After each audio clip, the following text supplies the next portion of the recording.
I'm George Hamilton. I'm an Assistant Chief Constable with the Police Service.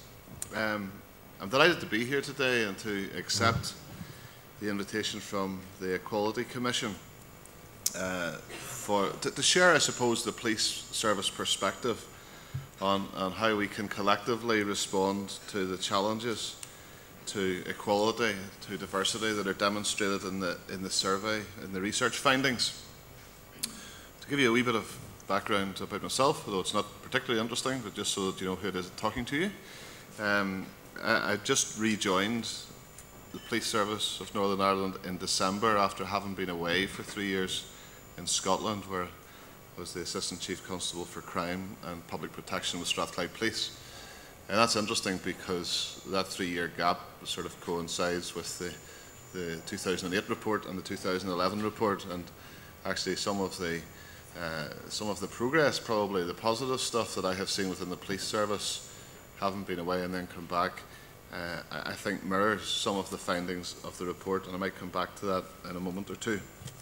I joined the RUC in 1985, and so I've been on the journey from a policing perspective that has been an interesting one from the mid-80s through to today, both in Northern Ireland, 3 years in England in the 90s and 3 years in Scotland just passed. So I suppose from a policing perspective and dealing with equality and diversity issues in that regard, my exposure, or the breadth of experience of that has been unique in some ways, and actually the thing that I have learned is that prejudice may present itself in different guises and different formats in different societies, but actually it's the same destructive poison wherever we go, and it might represent itself in different ways. If I think of the East End of Glasgow, where you'd have over 90 nationalities represented, over 80 languages spoken in one corner of the city, and in terms of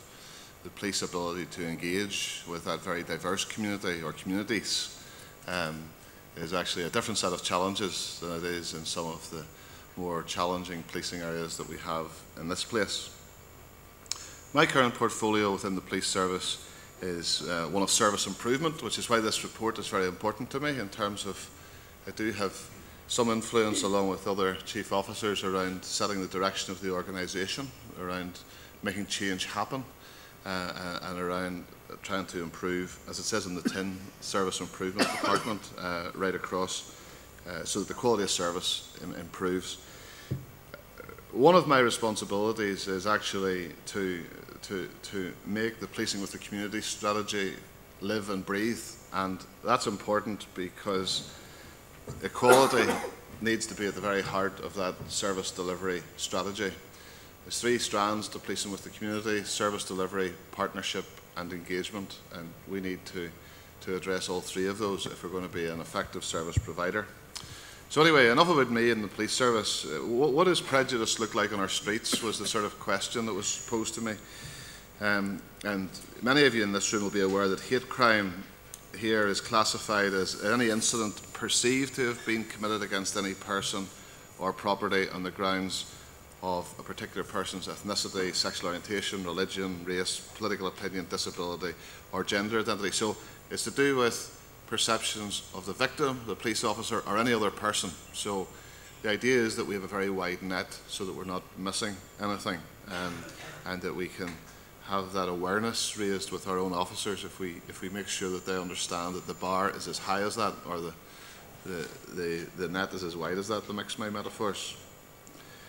Hate crime manifests itself in such ways as verbal abuse, threats, graffiti, physical assaults, attacks on property, and a refusal to access services. Over the past year, there's been a decrease in reported racist and sectarian hate crime. The one area where we have seen a significant rise is disability hate crime.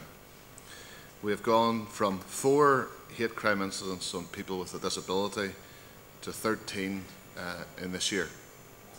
So that's comparison last year with this year in the same period, 4 up to 13. At the same time, our detection rate has not improved. In fact, although we're dealing with small numbers, the detection rate has gone from about a 75% detection rate down to 23% for all hate crime right across the piece.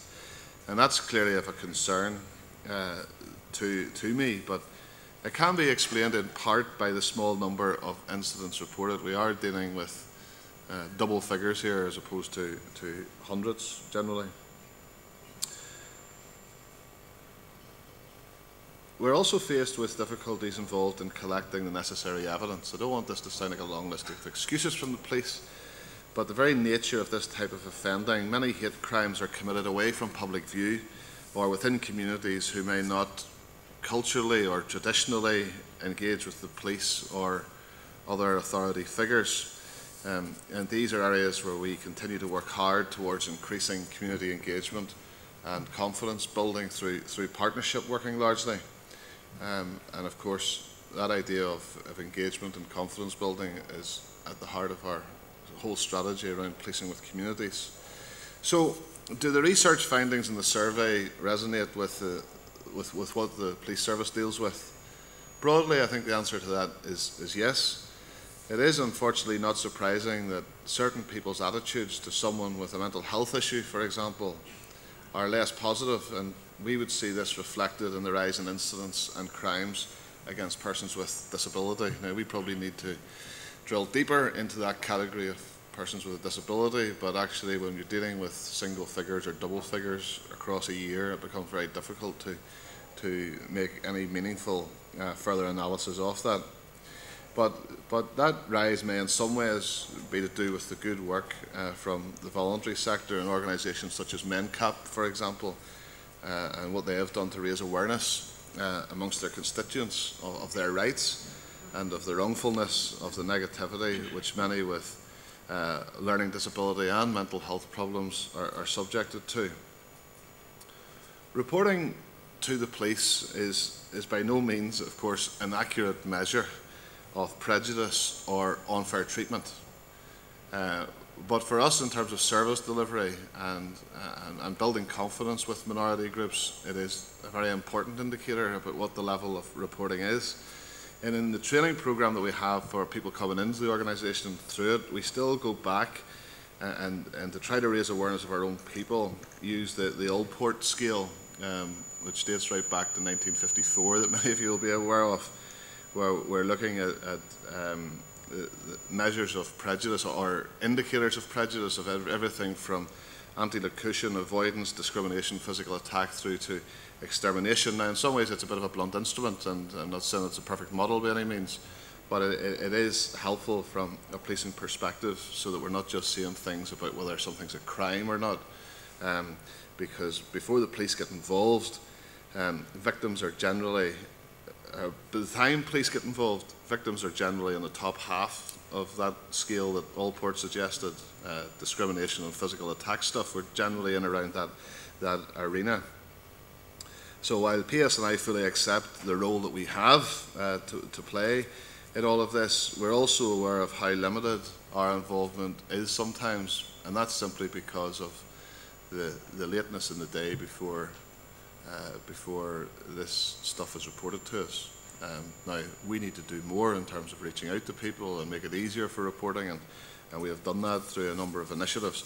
But it does indicate the police are about keeping people safe and enforcing the law, and unfortunately many victims will have suffered all sorts of prejudice and discriminatory behaviour before they feel that it's at a threshold that the police would be interested in. Now, there's a job of work for us to do in that, but it also means that there's other agencies, both in the voluntary and in the public sector, who have a responsibility in there to be intervening earlier.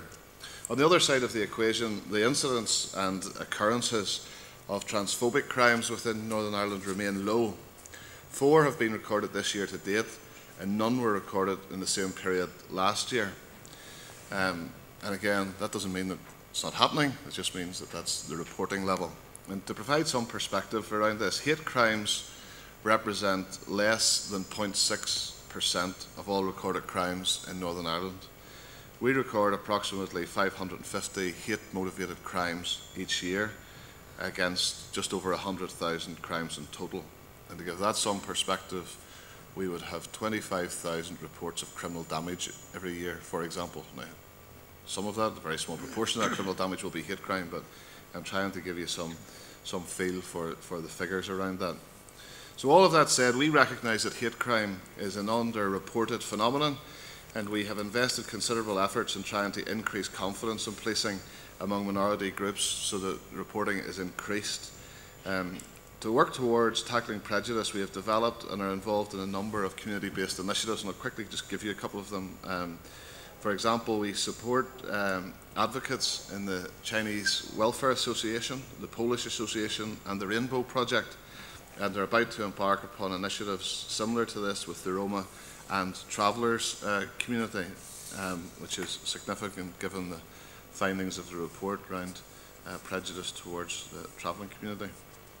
We're actively engaged with several independent advisory groups representing multicultural, religious, disability, older people and youth issues, so that we can develop a partnership approach to reduce hate crime, increase third-party reporting of incidents, and also provide that constructive challenge, that critical friend role for us as service delivery agents, making sure that we're getting the perspective of those who are most affected by it. A further initiative is that we work within the Hate Incident Practical Action Scheme, which provides personal and home protection measures following an attack on a home which is motivated by hate crime. And we're also actively involved in the Belfast Tension Monitoring Group to help tackle and reduce hate crime through community engagement. And of course, our Hate Incident Minority Liaison Officers, HIMLOs, receive training to develop hate crime investigation skills, and e-learning packages are delivered to raise awareness in areas such as disability-related harassment, for example. Partner organisations also provide training with us and to us, including the British Deaf Association, for example. So the police service produces annual progress reports available through our website, and feel free to access that. We would encourage you to do that, which detail these initiatives that I've outlined and many more besides. And these show not only that the initiatives are in place, but that they're actually producing many positive results, because we do the analysis to make sure that there's progress being shown. The final area that I want to cover very quickly is in relation to the survey questions themselves. I find it very positive that in general people's attitudes to members of the other community, as we would talk about in this place, are becoming increasingly positive. We welcome that as a service. I welcome that as an individual, actually. That's good.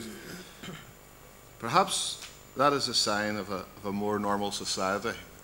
But I do wonder, within that context, why it is then necessary to ask the question about the religious composition of the police service. I know, I'm not naive, I understand the political dynamic at play in this society of ours that we share. Ultimately, I'm reassured by the fact that 2/3 of all respondents feel that a more representative police service will offer a better policing service, and we organisationally and personally are encouraged by that finding. So to conclude, I do think that the population of Northern Ireland generally now expect their public services to be provided by organisations that are reflective of the population. An increase of 7 percentage points between 2008 and 2011 bears out that expectation. And I think we can all take encouragement from the fact that 77% of respondents to the survey agree that public bodies in Northern Ireland should be representative of both the Protestant and the Catholic communities. For me, this progress demonstrates the need to keep developing the good work that is already ongoing as we work collectively towards tackling prejudice. Thank you.